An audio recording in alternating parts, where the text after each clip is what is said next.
James, would you like to start us off? Or I can. Sure. Yeah, I can start. I can say bonjour, bonjour à tous. Je suis désolé, je ne parle pas beaucoup de français. So I'm going to have to do this in English, and that's probably better for everybody too, rather than listening to me stumble through French. I am James Ellsworth. I am a mechanical engineer and researcher here at the U.S. Department of Energy's National Renewable Energy Laboratory. I work on power system resilience on all scales, from countrywide planning such as this, all the way down to the nuts and bolts of physical power system infrastructure.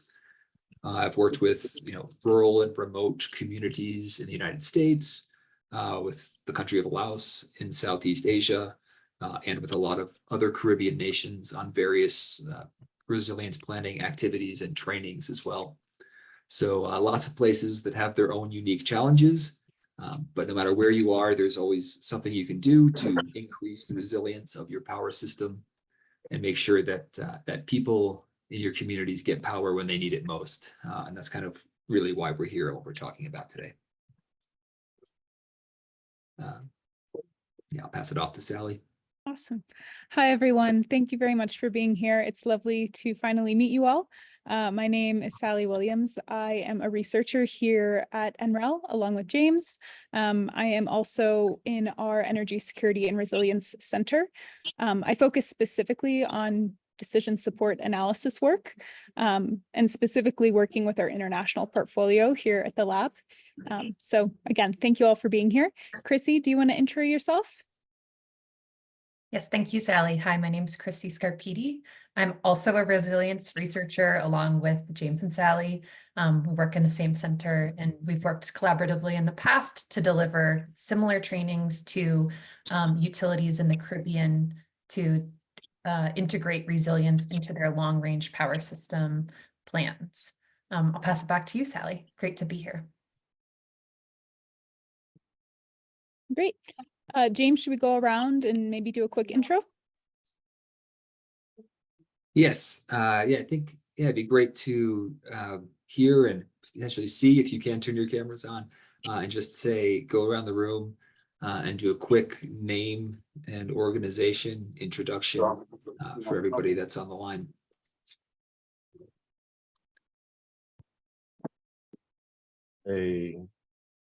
So there's an order of starting, or should we just introduce ourselves? You just can start. Go ahead. Yeah. Okay, I'm Leonidas Piadavus. I'm the coordinator. I'm in the new coordinator of the energy cell of the Ministry of the Public Works. And it's a pleasure for me to be here with you and to take advantage of this training.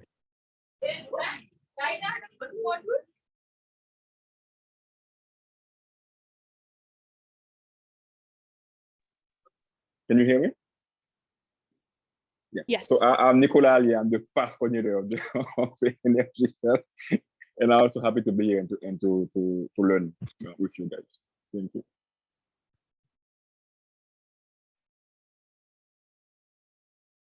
Marvel, are you I'm on? Billy Jean-Philippe. Okay. I'm project manager at Energy Cell.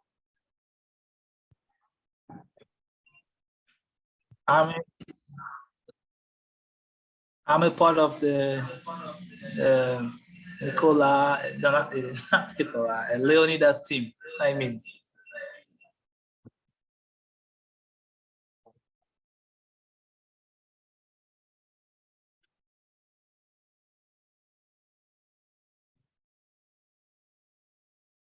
Bonjour tout le monde, je suis Schiffer Junot, donc je suis ingénieur électromécanicien et je travaille à la cellule énergie en tant que chargé de projet. Donc, j'ai déjà eu une formation avec l'équipe de NREL et ça me fait plaisir de participer à cette seconde formation avec eux. Merci. Bonjour à tous, je suis Stéphano Junior Gauthier et je suis le chargé de projet à la cellule d'énergie. Bonjour tout le monde. Je suis Romy Alceville, je suis le spécialiste environnemental et social pour la cellule d'énergie. Bonjour à tous, je suis Jean-Pierre Marvins, ingénieur en électrification rurale à la NRC, qui est l'autorité nationale de régulation du secteur de l'énergie. Merci. Bonjour à tous, Michel Detnich, ingénieur en électrification rurale attaché à la NRC. Un plaisir d'être avec vous pour vous apprendre encore plus sur l'énergie.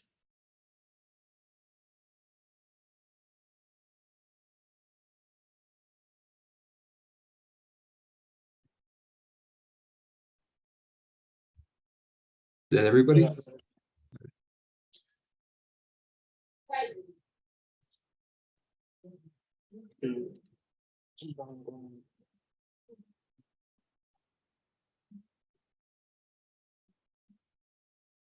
Okay, perhaps that's everyone.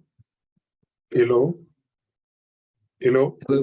Yes. OK. Je suis Amir Joseph, ingénieur en la planification de l'électricité d'Haïti. Je suis content d'être participant à cette formation.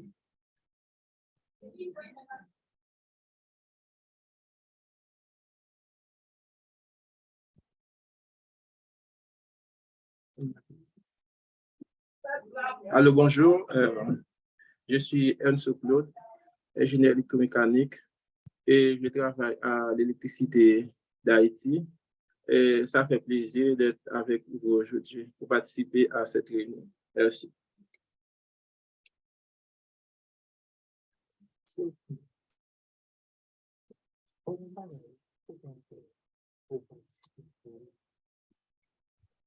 Je suis Josué Noël de l'USAID, donc c'est un plaisir pour moi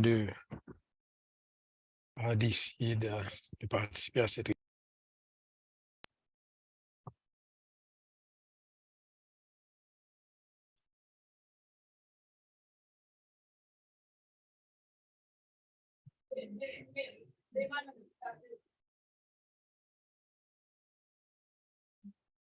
All right.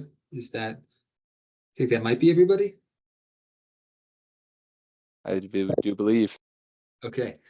Yeah, let's get the slides back up here and kick it off then. So yeah, thank you all for joining.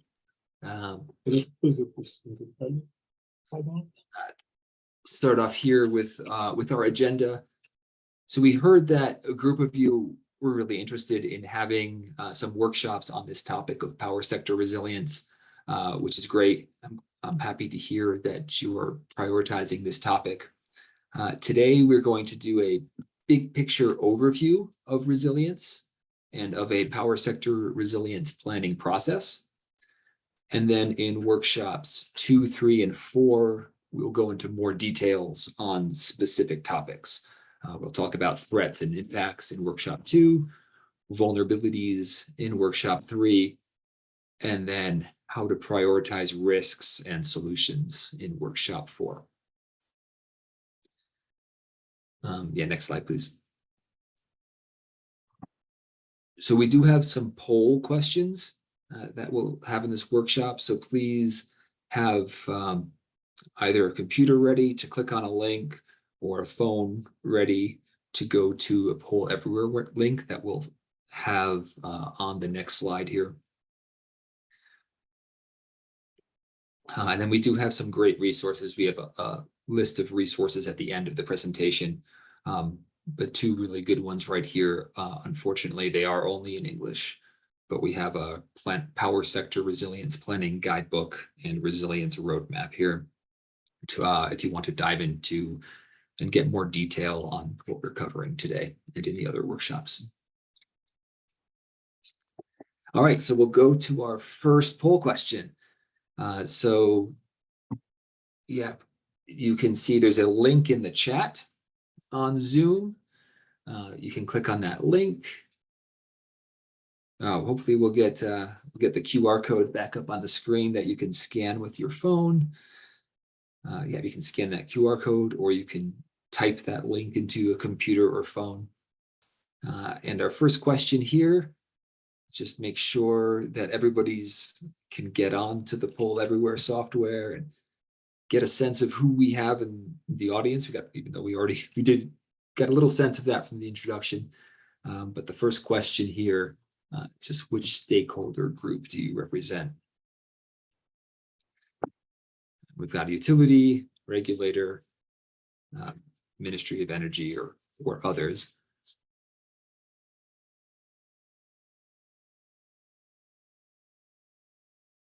And so it's good. It's great to see here that in this workshop, well, hopefully we'll see when people start getting poll questions coming in, that we've got a good representation from 3 or more different groups here.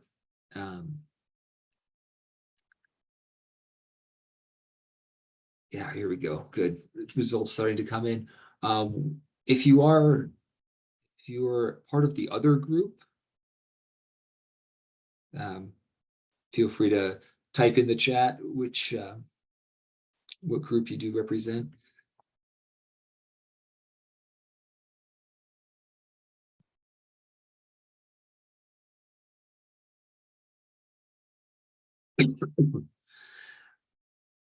So I think like I said, it's great to have people from the government, from the utility, and the regulator in these workshop series and involved in the process. If you do go forward and do a resilient planning process. But it's also good to make sure you include people from other stakeholder groups as well. We can think, I guess, what other groups, so if you are, what other groups do you think would be important to include in a power sector resilient planning process? If anyone, feel free to unmute and say it out or type it into the chat. Other groups that you do represent or that would be good to include when you're thinking about resilience.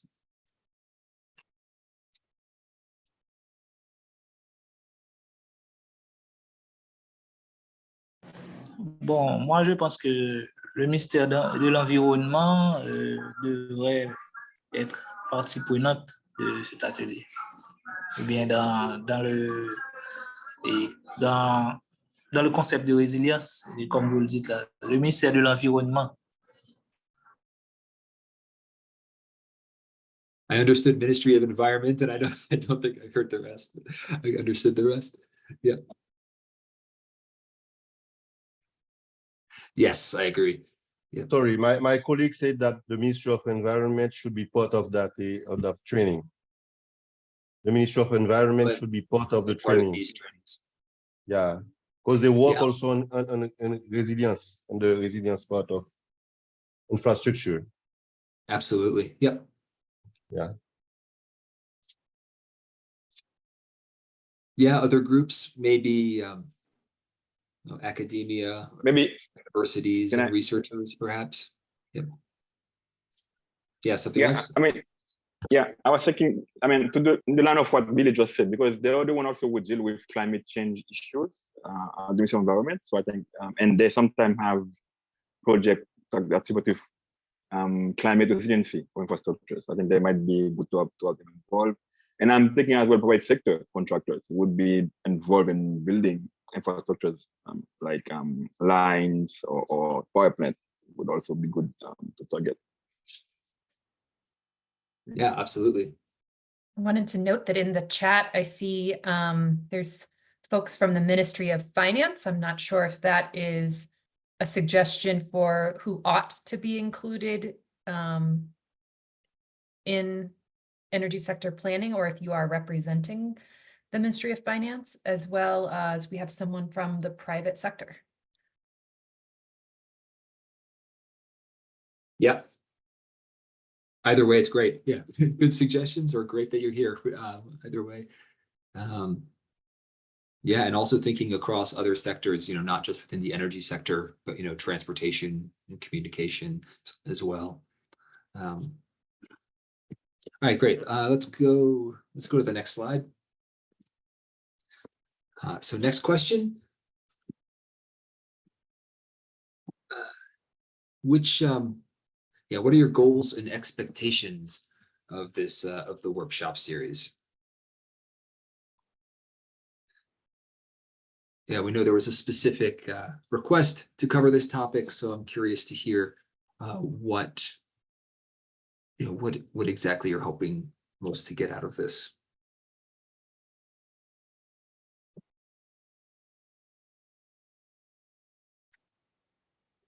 And then if we see, depending on what we see here, if we see responses that are different than what we were planning on covering in workshops 2, 3, and 4, we can adjust some of the material to make sure we're covering what you want to hear about most. And if speaking is easier than typing, also feel free to just come off mute and say something instead of typing it into poll everywhere.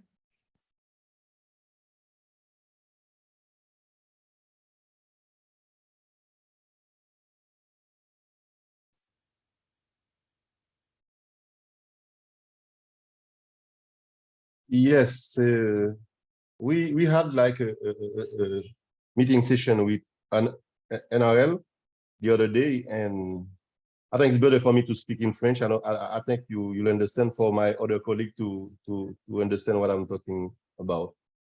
Donc l'autre jour, on a une réunion avec NREL et justement sur le développement justement du secteur de l'énergie, notamment au niveau des micro-réseaux. Et justement, on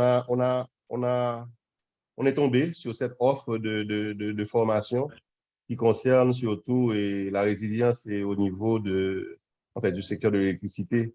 Et le fait que que cela fasse partie de nos attributions, de nos objectifs.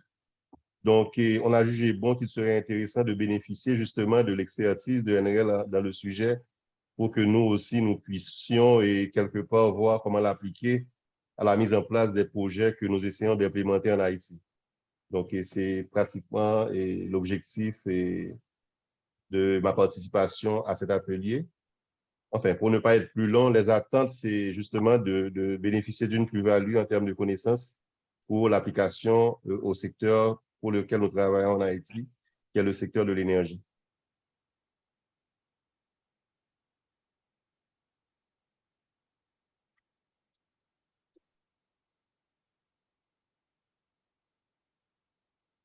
Great, yeah, thank you.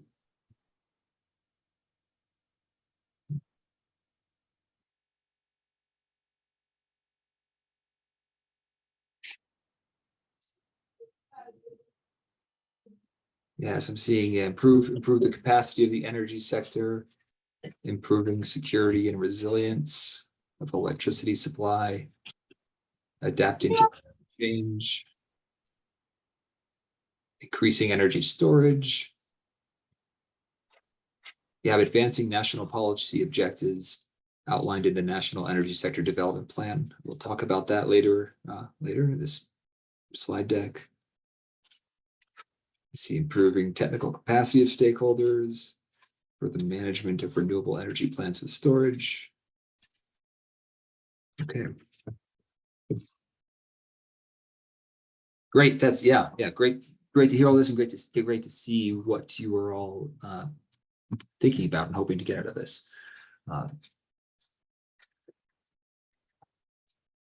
So we can, let's go to the next question then.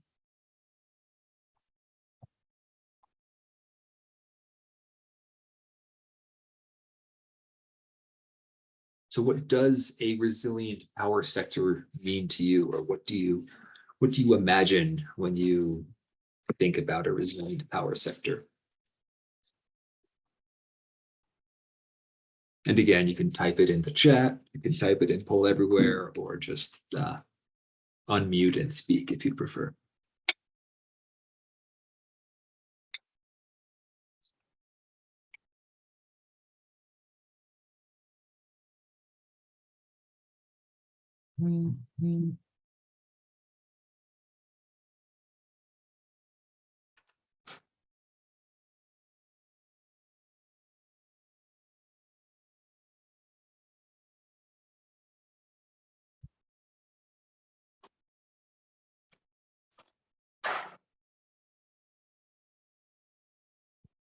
Yeah, I don't know if can't tell if anybody is typing anything, but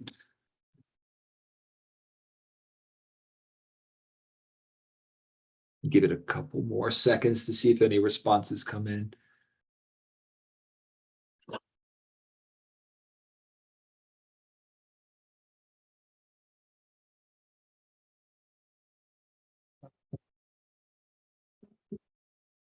I see a comment about withstanding changes, both environmental and technical changes. I think that the word change in there is important, thinking about what's going to be different in the future than it is today.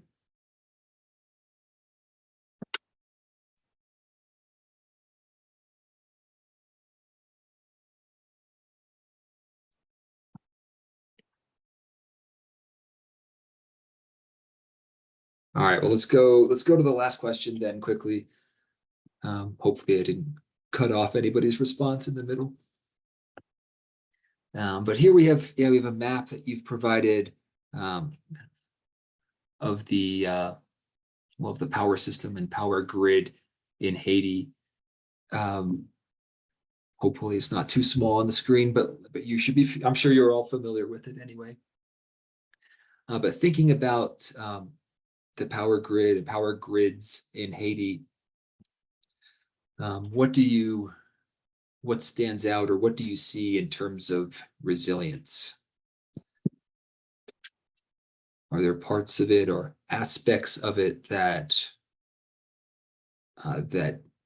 are more resilient? Are there parts that are things you could do to improve the resilience?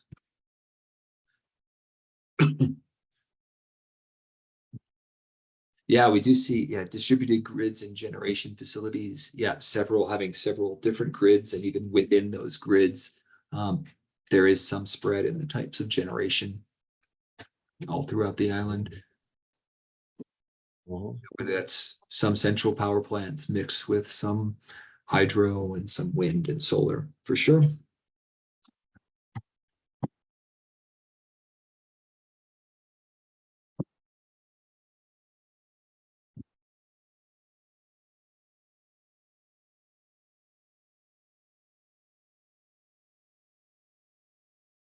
All right, well, hopefully after we dive into this topic more, we'll have some ideas of what types of things we can be thinking about in terms of resilience, and hopefully we'll get some ideas going here. So I have some slides to present here for about 20 or 25 minutes. But if you have questions as I'm going through the slides, please either raise your hand or raise your Zoom hand or type something in the chat. I'm happy to answer questions in the middle as we're going through these slides, especially because we have a good small group here overall. So our key messages here is that resilience is more than just reliability. I know, especially on the utility side, you're kind of programmed to think about reliability, but here we're talking about something bigger than that. Resilience planning should be part of integrated planning. It's not, this resilience thing is not something you just do on the side, ideally. It's something that, you know, is in your mind as you're doing any kind of power sector planning activity. And also it should be coordinated with people outside the power sector, like we mentioned when we were talking about different stakeholders. There are multiple ways to prioritize resilience action. There are so many things you could do to increase resilience. You're going to have to choose and prioritize. And there's different ways that you can do that. You can look at what threats are most likely to occur. You can think about the cost of different solutions, or you can look at the difficulty or complexity of implementing solutions and prioritize based on that. And then there are many, many, many benefits of power system resilience. Some of them include the ability to reliably meet growing electricity demands, the decreased dependence on imported fuels, which is huge, you know, in the Caribbean and in Haiti as well. Less economic loss or impact from threats if you have a more resilient or hardened power system, then it's less likely that's likely to be damaged or disrupted by some kind of event. And that goes for improved infrastructure for fuel supply and electricity transmission as well. All right, next slide. So to start off, what is resilience? Our official definition here is the ability to anticipate, prepare for, and adapt to changing conditions, and withstand, respond to, and recover rapidly from disruptions through adaptable and holistic planning and technical solutions. So that's a lot, but overall it's preparing for and recovering from disruptions or potential disruptions. And I also want to call out that it's planning and technical solutions. I know I'm an engineer. There's a lot of engineers in this meeting right now, and we tend to like to think about technical solutions more and not the planning or policy side as much, but they are both extremely important. And as I said before, utilities are used to speaking about reliability and think mostly about that side of resilience. You know, do the lights come on when you flip the switch? And that is part of resilience, but resilience is bigger than just that. Yeah, resilience is, you know, not just whether the lights come on under normal operations, it's whether they can come on after abnormal things that happen and as different threats and events happen that might impact your power sector. But it also goes outside the power sector. Power sector resilience is, you know, related to economic resilience. It's being ready for changes in the climate, being flexible to change how you operate your power grid if a generator goes down, say, and shift resources around to still provide power after when things are not running as under normal operations. Yeah, so said another way, then I guess resilience is not just about electrons, it's about more than that. Okay, next slide. Yeah, so we mentioned that resilience should be part of an integrated planning process. And here is one diagram showing what an integrated resilience planning process might look like, starting with engaging stakeholders from lots of different groups. I also did mention lots of different levels within organizations, from people who may be more technical all the way up to managers and leadership. Gathering data, what data is necessary and where you find that. We'll talk about that more in another workshop. Assessing threats and vulnerabilities. We'll spend a lot of time on that in this workshop and in workshops 2 and 3. Developing strategies will be the focus of workshop 4, and then this policy piece as well. And then these arrows kind of going in circles here are meant to show that this is an iterative process and that you should repeat and revisit these steps over time. Next slide, please. So power sector threats to consider. One of the first steps in thinking about making your power sector more resilient is thinking about the threats your power system will have to be resilient against. And when most people think of threats, you know, the first things that come to mind are a lot of climate and environmental threats, things like hurricanes and earthquakes, I'm sure. But you really should think about all sorts of other types of threats too.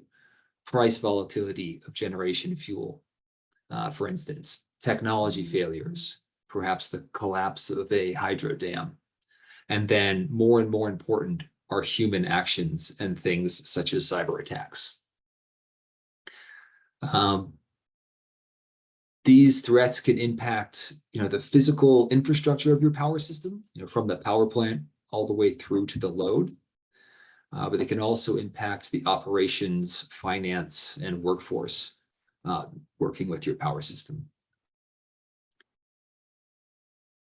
And so these threats are things that will impact your power system from the outside. The threats are things that you cannot control.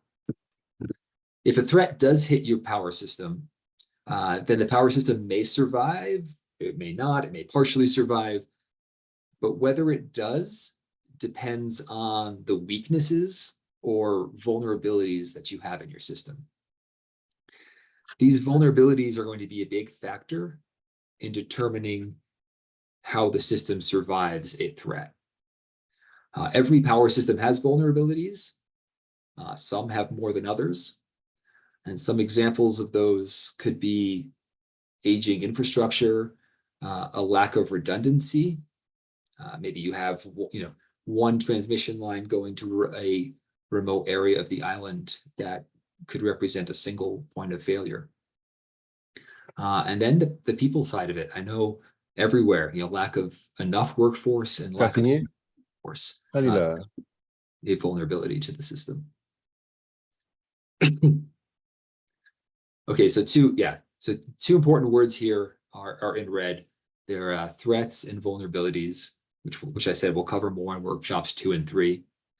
But if a threat does expose a vulnerability in your power system, then it will have an impact. And that's kind of our third big topic on the next slide. So we have threats, vulnerabilities, and impacts. Yeah, next slide, please. And so when something happens, you might have a primary impact, which could be a power outage. Maybe you have a transmission tower that's been damaged. But there are also secondary impacts. And a lot of those impacts are impacts on people. And sometimes you call people, customers or ratepayers. Sometimes you call them communities or, even your neighbors. And this ultimately is what you should and what people care about, and why you want to have a resilient power sector, so that people don't have the negative impacts and consequences from not having power.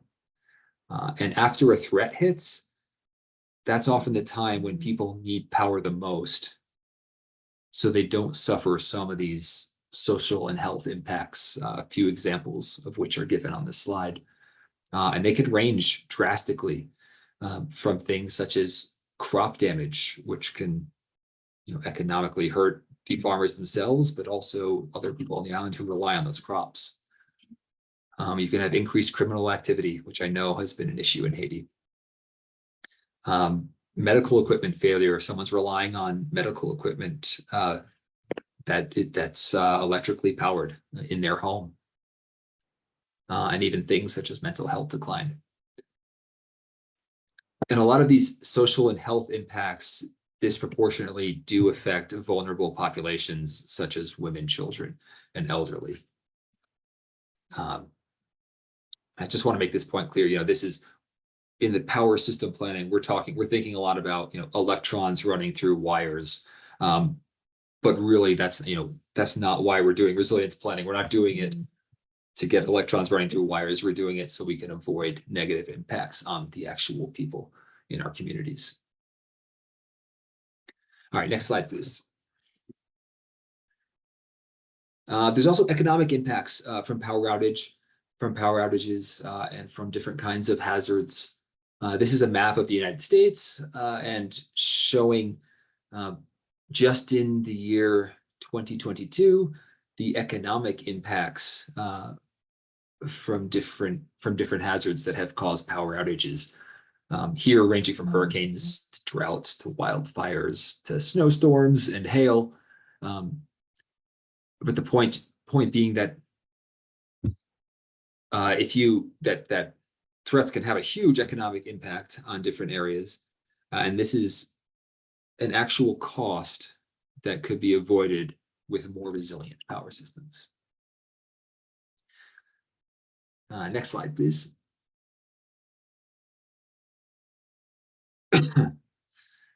So specifically looking at Haiti, at impacts of power system outages, we know Haiti is one of the most vulnerable countries in the world to natural disasters, which means it's one of the more challenging places to have a resilient power system.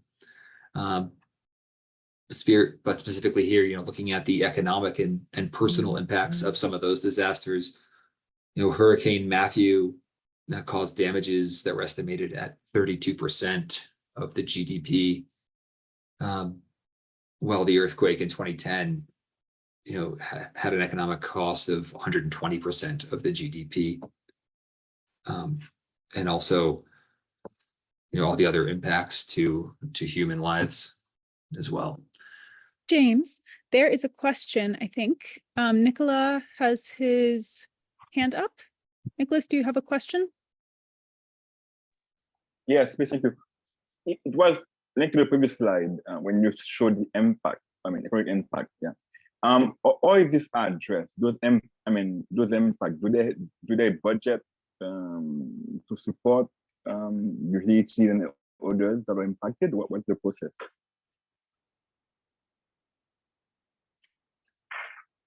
Could you hear me? Sorry, Yeah. I didn't hear that well. Did you hear it? I didn't hear the full question. Nicholas, could you please repeat? Oh, sorry. You hear me now? Yeah. Yes. No, I was trying to see, no, the next slide, the one where you have the economic impact. And I think, some of the impact might be directly on the green infrastructure. And I'm trying to see if there's any type of budget support that they receive, or what's the plan to address those and fix or rebuild the system that is impacted. Thank you.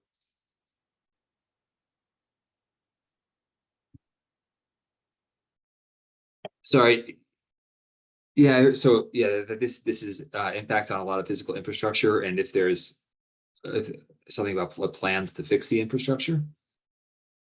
Yes, so I think the question is, what is a resilient, I guess, focused perspective when we're dealing with challenges such as infrastructure challenges, the next step then in addressing those, or like potential solutions that we could take to address those, which I think, James, we're going to get into in a second too. Yes, yeah, we'll get into those in a bit, and also it's very specific to to what threats are present in your location and what the current state of your power grid and your buildings are. There's not one solution that would work everywhere. Or even if you were somewhere that's hurricane prone, maybe the solutions in Florida are different than they are in Haiti, and so it really is important to look at your specific context, your specific location, to identify what threats are most likely to hit and what impacts they could have or have had in the past, and come up with solutions and then prioritize those solutions based on what you think will be most impactful.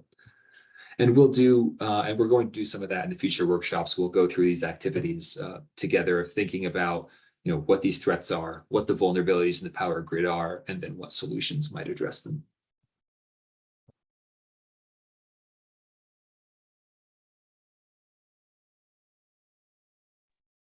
Shall I go back So to this slide? go forward a few slides. Yeah. Great. Maybe one next slide after this. Yeah, and I guess despite the perils and hazards that Haiti has faced in the past, climate change and future projections predict that it might not get better. There might be increased hurricane frequency and severity in the region. Those might come with increased storm surges. There might be a bigger variation in rainfall throughout the year, which could both lead to increased flooding and increased drought severity during dry seasons. And also some other potential future impacts like influx of salt water from storms and increased mean temperature as well.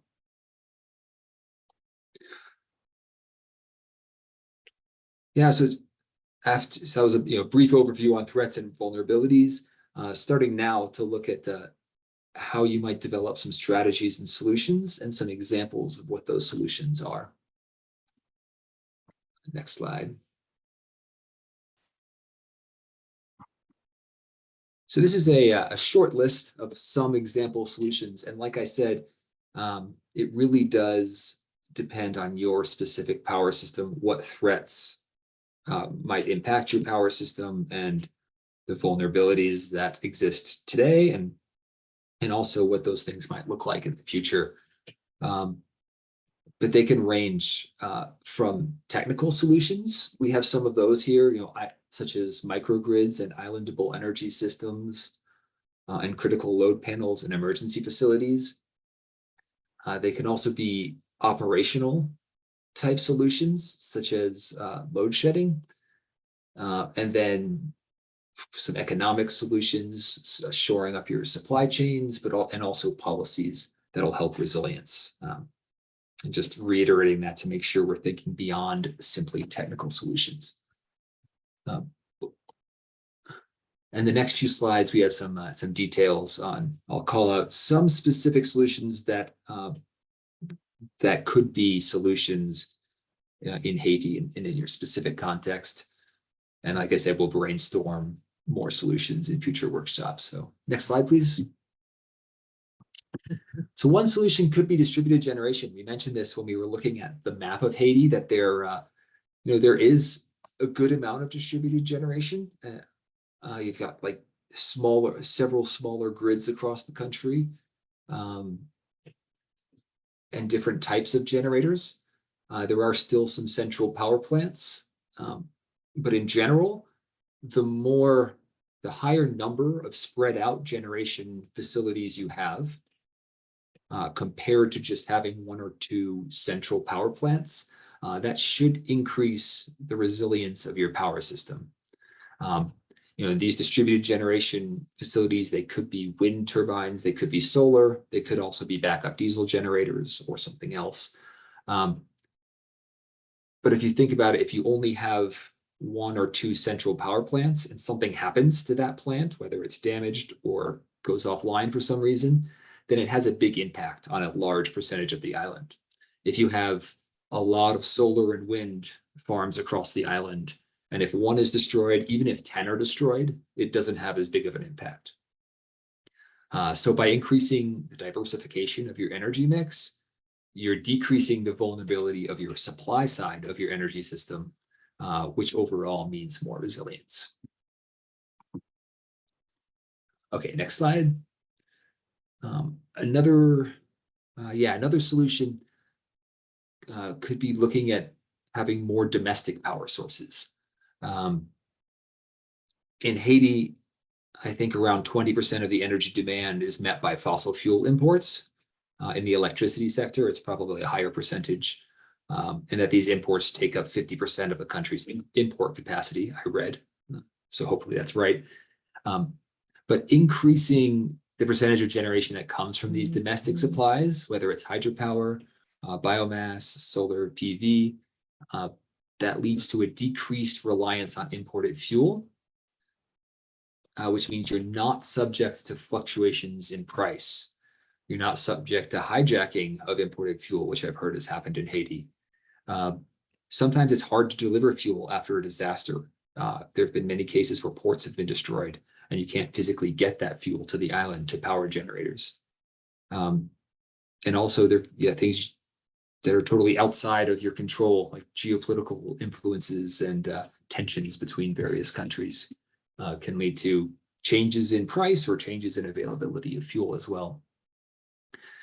So yeah, overall, increasing the amount of domestic power sources will decrease its reliance on imported fuel and increase your resilience. Hey, James, we have a couple questions in the chat. If you wouldn't mind pausing for just a second. I know we have a lot of slides left, but I think that they're really relevant questions. I think to clarify the question on the map of the US that showed disaster events, there was a question Nicola shared in the chat. He was interested to learn more about the US approach to address economic impact.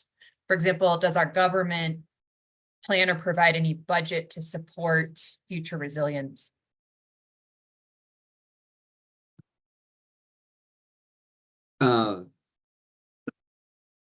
Sometimes. I think it's definitely a shifting focus, and that there's been more of a focus on resilience recently, rather than just reliability. I think a lot of that's probably the result of some of these analyses like I showed on that map, showing how much of an economic impact that it actually can have. It's turned some attention to realizing that investing in something that a more resilient power system that can prevent damage can have economic benefits, as opposed to just the benefits of providing power after a disaster. Yeah. Jane, I don't know, do you have any specific examples, Sally, here, Chrissy? I don't have a specific example, but I do, just to that question, Nicholas, the more work that we do in the US to try, let me turn my video on. The more work we do in the US to quantify, as James was talking about, to quantify what resilience can mean, whether that be macroeconomic analysis or other ways that we can show quantitative numbers and metrics as to how resilience can actually help, we see a shift in additional funding going toward this work. I think also, and this depends on politics, as everything does sometimes, the more focus we give to thoughts around climate change, for example, or upcoming challenges that may arise, again, the more money we see that's designated toward resilience efforts or energy efforts in general in the US. So I realize that's a very high level answer, but maybe before the next workshop, James and I can work on finding a couple of specific examples, because I think we have ongoing projects that kind of show additional focus in our country. Thank you for those responses. We have another question in the chat. Does having multiple isolated networks decrease the resilience of the sector? If so, how can it be improved? Yeah, I think it can, right? And it's, I mean, it's specific to, you never know how a specific threat is going, where it's going to hit and what's going to happen. But yes, I mean, certainly if you imagine like the current system in Haiti with the different grids, if they were all interconnected and if you were able to get power to one grid from another one, I know there's a lot of challenges with difficult terrain in Haiti to actually do that. But if you could imagine, that they were all connected and there was, a grid in the north that was damaged, but you could still, the generators in the north were damaged, but you could still pull in power from a different region. Then I think, yes, that would increase the resilience. So there is, it kind of speaks to that idea of redundancy, which in 2 slides ahead, I was going to talk to, I think, that, having the more ways you can get power and transmit power, the more resilient your system is. So yeah, overall, yes, having all these grids connected it would be better, but also having a spread out source for all your generation is better as well. So from some, I think I agree. Yeah, that it might be a vulnerability having these small separate grids. That's also something that we have tools at NREL that we can help to actually model that and see and try and think and visualize some of those trade-offs. So if that's of interest in Haiti or to you, let us know, and we can definitely find some resources or perhaps even set up another workshop on some of those additional tools that we can use to really quantify and look at the different scenarios and figure out what works best. I know we're short on time. I'll stop. Yeah, and I think, given that we're short on time, we'll just quickly go through some of these other slides. Very high level, some other solutions that we mentioned. The next slide, we've got microgrids, which are distributed generation capable of islanding, whether that's at one building, such as a hospital or emergency shelter, or a larger community scale microgrid can help provide power to a specific facility or region after a disaster. The next slide talks about redundancy, which we got into a little bit, eliminating single points of failure, basically. So you have backup plans, you go through all these what if scenarios. What if this generator stops working? What if this transmission line is down? how planning for that and having backup solutions in all of those situations. There is a good example on the next slide. We'll share these slides so you can spend more time looking at these. But it looks like this is the system that has that's grid connected, but also has a backup generator and battery that could kick in and power this system if the grid were down, like it was on day 2 here. And then next, don't forget about policy. As I've said a few times, there's an example here about how New Jersey had not the sunniest state in the US, but had a lot of solar when a hurricane hit and caused a lot of damage to the power system. But despite all that solar, none of it was able to actually work because they didn't have a policy that allowed the PV systems to function without grid power. So even though they had the physical infrastructure, the policy didn't enable it to be resilient. And then the next slide is policy, and someone mentioned this at the beginning, specifically in relation to your national development plan for the energy sector. And I've read through this, and I think it's a great, like a great high-level plan for addressing a lot of reliability issues that the grid has, and a lot of great goals that are pointed out here. Looking through it specifically, though,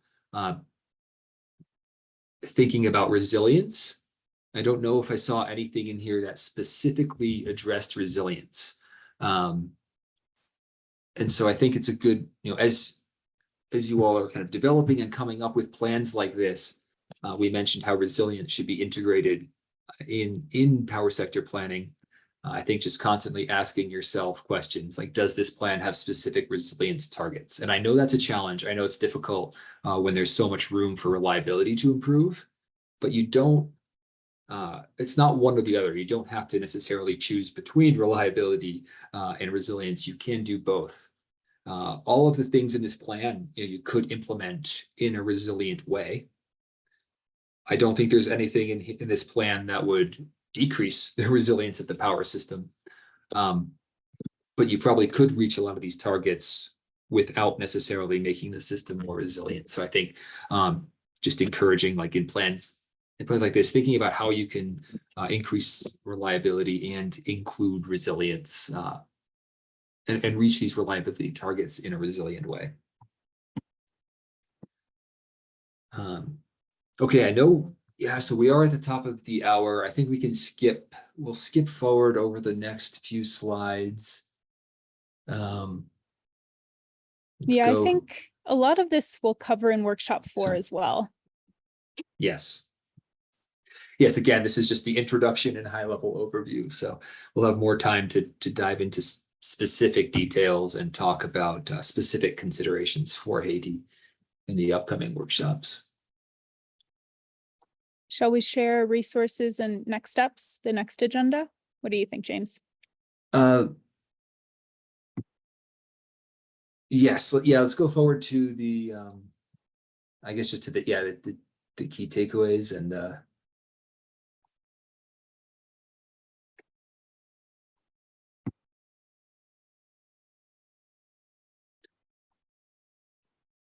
yeah, and maybe we can, there's skipped over some good stuff, but I'll include that in the next workshop, I think.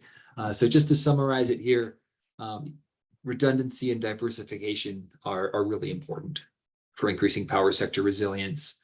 One way to do that is through renewable energy and diversifying your energy supplies, the sources of your energy supply. Again, I'm going to say policy matters. Don't just focus on technical strategies. Make sure you incorporate good policy that can help enable those strategies.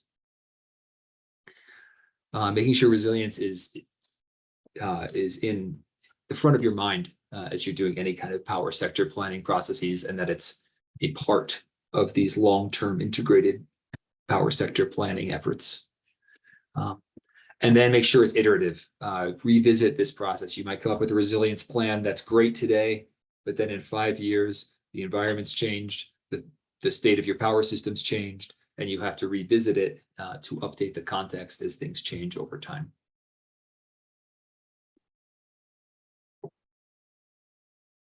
All right, so we do have, I said we'll send out the slides. We have some useful links on the next page. And then, yeah, I can go forward to slide 36, I think, with the agenda or revisiting the agenda. Yeah, so we have, again, workshops 2, 3, and 4 coming up the next several weeks. I know you're all busy, but if you do have time between now and next week, we've got a little homework assignment here for you, at least just to think about and have in your head when you come to the next session. Number 1 is to please identify 2 potential resilience goals for Haiti's power sector. And we can share that with everyone at the beginning of next workshop. And then number 2, we are going to send out an activity, a worksheet called Identifying Threats. If you have time to go through and complete the whole worksheet, that's great, but at least try to review it and just read through it to get your mind thinking about identifying threats before the next workshop.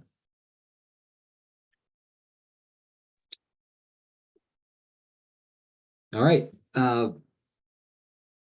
Otherwise, yeah, thank you all for joining, and thanks for being involved and contributing. Any other comments before we sign off here? Thanks for staying a few extra minutes as well.